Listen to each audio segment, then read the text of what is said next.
Okay, so what are we doing here? What is all this stuff about statistical modeling, and what do we mean by a model? So let's provide some kind of foundational understanding of our purpose and some of the epistemological framework here that we're going to use for moving forward. Well, traditionally in science, a kind of positivist, hypothetico-deductive science, which is what most of us are doing when we're working quantitatively, we're told that we should start with some kind of theory, some description of the world, which is what a theory is, and from our theory deduce some hypotheses that are testable, and then go test those. We'll represent those hypotheses in various ways. We can represent them, formalize them as equations, like a regression equation, or as diagrams. We'll be working with both equations and diagrams in this seminar and future R seminars. And then we can translate those into our stat software and estimate some unknown coefficients and get some results and make our inferences. But what we're actually doing whenever we do this is we're doing modeling. All of these things represent models, or rather are models. They are our models of the world. So a theory, right, about the way the world works is really a model of the world. It's a description, it's an abstraction, but it's a representation of what's going on in the world and our hypotheses and equations and diagrams. And what we put into our stat software, our code, before we click run to get some results, all of these things are models. So for example, if we said something like Instats training causes skill improvements, well, that's a testable hypothesis. But what it also is, right, is it's a model of the world. It's a kind of a small, simple one, and it can be nested within a larger theory, but that also is a model of the world. Well, anyway, we can take this hypothesis and formalize it. We could write out an equation to represent this. We could say, skill over here on the left is a function of some intercept, alpha, plus some effect of training, which is going to be the beta, or the B, the beta here, plus some residual, something left over. But we could diagram that as well, right? And you can see that here on the right, where training is the predictor, skill is the outcome. There's a path, a causal pathway from training to skill, and we put the beta weight on that path to represent that's the effect. And then there's something left over, the residual. We diagram that as a little circle too. So that's all in there. And then we can translate this, our understanding of the world, these models, into our stat software.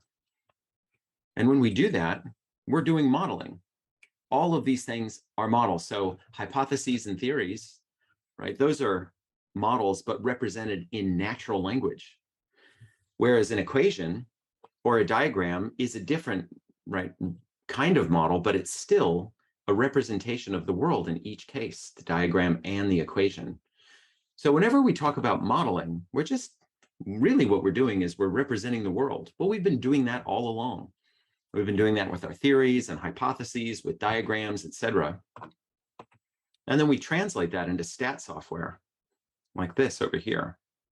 Now, the difference, or rather this process that we're going to engage in, we're going to say that really what we're doing here is we're specifying and estimating and inferring. These three crucial steps. So this specification part, or the specify part, is what we start with. And that's really just modeling. So whenever you write out a theory, or you're thinking, how does X relate to Y? How does the world really work? And you derive some testable hypothesis from whatever you come up with, translate that into equations or diagrams, and then estimate some unknown parameters in stat software. That's the modeling part. And when you build a model, whether you write out a diagram or you write out your code in some stat software, or you come up with some hypothesis, you're doing what we call model specification. And specification just means you're building the model. So again, it could be drawing, it could be typing, it could be thinking. And that's model specification. Now, this is just the first step on our pathway, this kind of scientific process. The second step is estimation. And that's when we take some stat software, we formalize a diagram or an equation, which is really just a formalization of a theory or a hypothesis. And we tell the stat software, you know what, this is the way we think the world works. X predicts Y. And I want you to estimate for me this unknown path, this beta parameter, this effect of X on Y. And this is really all we're doing is we're telling the software to give us its best guess, right? Using some data for some unknown parameters like means and intercepts or variances and covariances and slopes or effects like this beta. And then based on the results, what we do is we make some kind of inference, right? We use numerical results or visual results. We can plot things, et cetera, to test our hypotheses and theory. And so that's really this last stage where we make some inferences, and that allows us to loop back to the model. We can say if the hypothesis or theory was right or wrong, or we can at least gather some evidence in support of it or not. And then the process starts all over again. We revise the hypothesis or theory and move on. So you're always kind of in this loop of specify, estimate, and infer. And that's all we're going to do here today, because that's all we're ever doing. And this is the Instats modeling process because it's the scientific process. Okay, so for the next 2 days, we're going to be doing modeling. And what that means is that we'll specify models, which just means build them. We'll talk about them, and we'll write them out. We'll have diagrams and equations, and we'll code those models in R for Lavon, right? And they're going to represent parameters. Now, this parameters thing is what makes what we're doing statistical modeling. Statistical modeling. Otherwise, it's just regular old natural language, for example, where you say, hey, this, training relates to skill or causes skill or something like that. So what makes it statistical is that it involves parameters, statistical parameters. And those parameters are descriptions of the world. So that means, right, what are we doing when we specify a statistical model? Well, we're talking about regression or path analysis or indirect effects or something like that. We've got variances, covariances, right, regression weights, means, intercepts in our regression models. These are all statistical parameters. And then what we do is we estimate those parameters using data and some software, some estimator, some estimation method. It could be maximum likelihood. It could be OLS, regression, right? Ordinary least squares regression.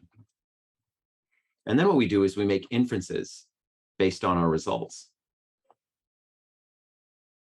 So that's really this modeling process here. And what we do when we make those inferences, what do we base it on? Well, we base it on the parameter estimates, as well as estimates of uncertainty. So p-values, et cetera. Those are also particular kinds of parameters. And that allows us to loop back to theory and hypotheses. And that leads to the next study. And hopefully a job, if you're a PhD student, right? To publications, to tenure, et cetera. But all along the way, what we're really doing is statistical modeling, which means we build the model or specify it. And that is a formal process where we link or translate our natural language theory and hypotheses about how the world works. Those are also a model, but we translate those into a statistical model, which means regressions, and parameters like variances, covariances, et cetera.